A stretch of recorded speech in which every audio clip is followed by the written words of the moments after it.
Is death the inevitable end?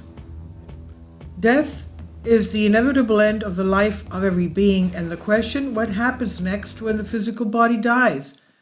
All world religions affirm that the human soul leaves the body and continues its existence in other planes of existence. Different beliefs and religions talk about this afterlife in different ways. There are also the martyrs who survived a clinical death, the witnesses, that is, who survived a clinical death and returned again to the world of the living. Their stories are often very interesting and give a lot of food for thought.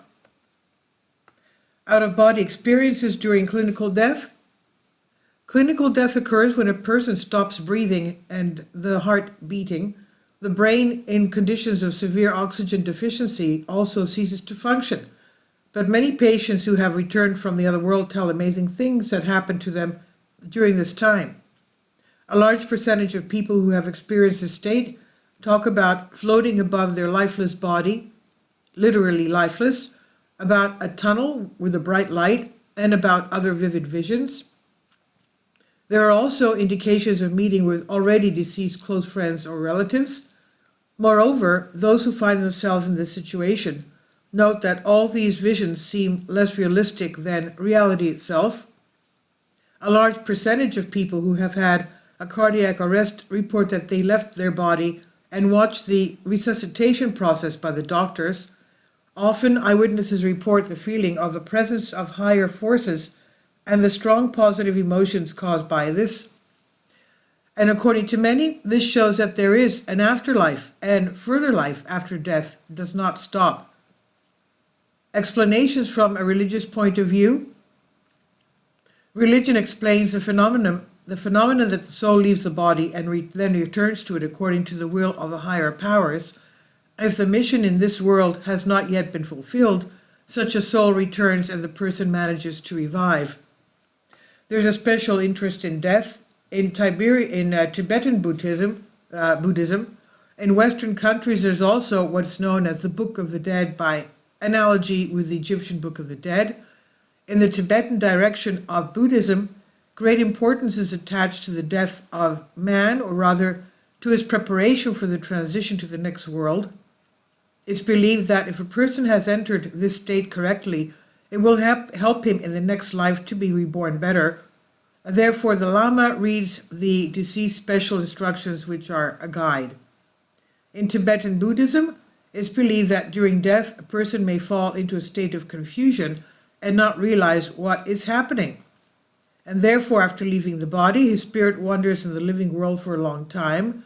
And moreover, in the next rebirth, he may not have a very fortunate destiny. To avoid this, the Lama reads prayers and thanks to them the deceased person has no illusions, which may confuse him for a successful next rebirth. Tibetan Buddhism describes in great detail everything that happens to a person at the time of his death, and according to the soul during this transitional period, the fate of the soul is partly determined at death. However, the biggest impact on the success of the next incarnation is the right karma. As for the afterlife visions described, including those who survived a clinical death, the Lamas of Tibet have their own explanation.